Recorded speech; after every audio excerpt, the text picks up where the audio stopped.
Karibu kwa mara nyingine tena mtazamaji wa The World News katika kipindi hiki cha ulimwengu wa siasa. Uko nami Adam Hussein na bado tunakujuza yanayojiri ulimwenguni, lakini tukiangazia Mashariki ya Kati ni watu 4 wauawa huko nchini Israel na takribani 20 wajeruhiwa huko Beersheba nchini Israel kutokana na makombora yaliyorushwa kutoka nchini Iran yakisababisha ving'ora katika Israel angalau mara 6 katika muda wa zaidi ya saa moja.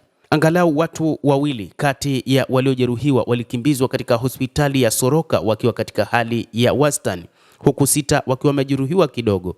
Hii ni kwa mujibu wa Magen David Adom MDA ambayo imeeleza.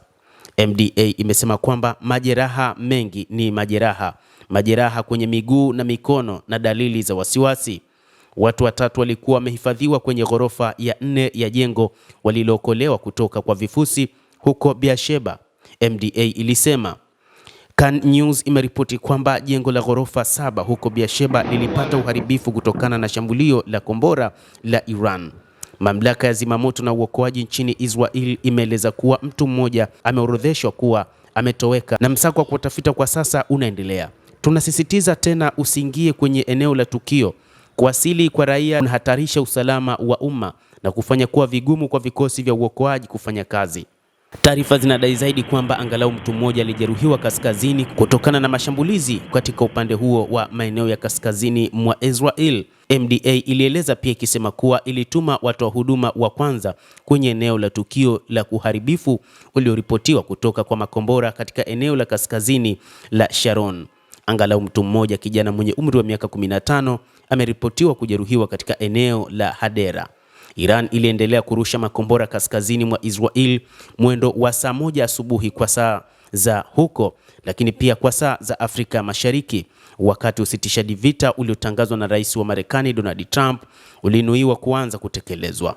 Mtandao wa vyombo vya habari vya serikali wa Iran SNN umeripoti kuwa Tehran ilikuwa inazingatia usitishaji mapigano mwendo wa saa 1 na dakika 20 asubuhi baada ya mawimbi 4 ya makombora kuelekea Iran.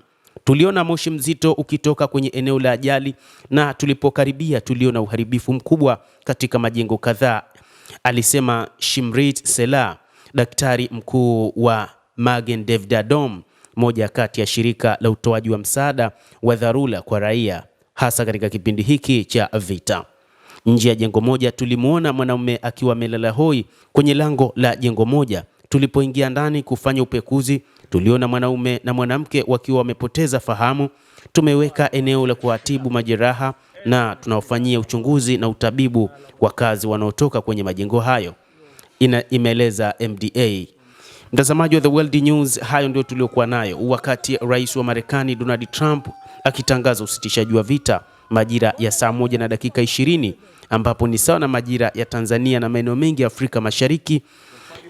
Iran imerusha makombora yake kwa mara nyingine tena, na wakati huu Israel ikitangaza watu 4 wameuawa kutokana na shambulizi hilo na wengine wamejeruhiwa. Endelea kutufuatilia mtazamaji, na usisahau kulike, usisahau kucomment, kadhalika na kusubscribe channel yetu hii.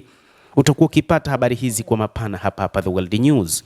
Jina langu ni Adam Hussein, endelea kuwa nasi wakati wote uweze kuyajua mengi ya ulimwengu.